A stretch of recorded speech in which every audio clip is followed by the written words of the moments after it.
This is a study on the time of trouble from the book The Great Controversy, chapter 39.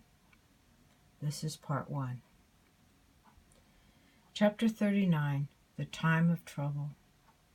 At that time shall Michael stand up, the great prince which standeth for the children of thy people, and there shall be a time of trouble, such as never was, since there was a nation, even to that same time. And at that time thy people shall be delivered, every one that shall be found written in the book.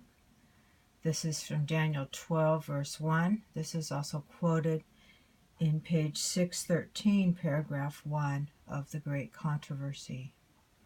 Notice we're to mark when the time is that Michael stands up, and this is a time of trouble, that at that time we have the promise that the people of God shall be delivered, every one that shall be found written in the book.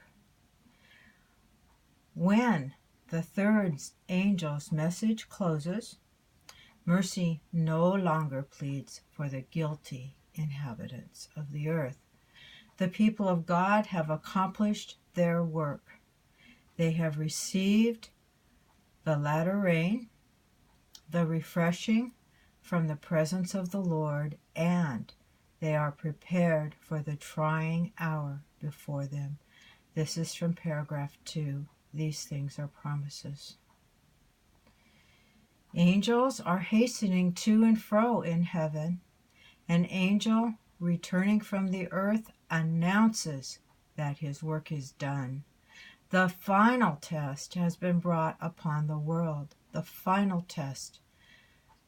The test with God's law and the Sabbath, seventh-day Sabbath.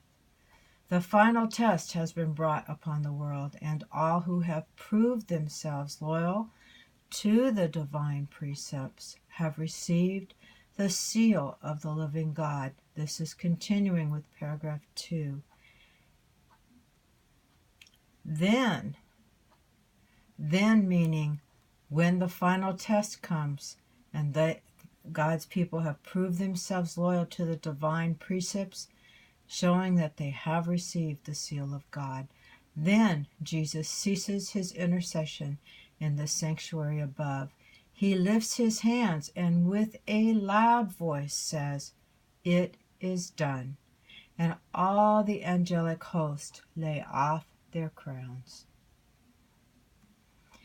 As he makes, so they lay off their crowns, the angels lay off their crowns, as he makes the solemn announcement that he that is unjust, let him be unjust still, and he which is filthy, let him be filthy still, and he that is righteous, let him be righteous still, and he that is holy, let him be holy still. This is from Revelation 22, verse 11. Every case has been decided for life or death. And we have this promise. Christ has made the atonement for his people and blotted out their sins. We have this promise when we recognize these signs and we're entering the time of trouble and the sealing has happened in the close of probation. Christ has made the atonement for his people and blotted out their sins. This is a promise we can remember during this time. The number of his subjects is made up, the kingdom and dominion, and the greatness of the kingdom under the whole heaven is about to be given to the heirs of salvation, and Jesus is to reign as King of kings and Lord of lords. This is the whole paragraph we just quoted. I'm going to pause it here. You can just read it yourself and learn to put it down line upon line or break it apart into which of the points are being made.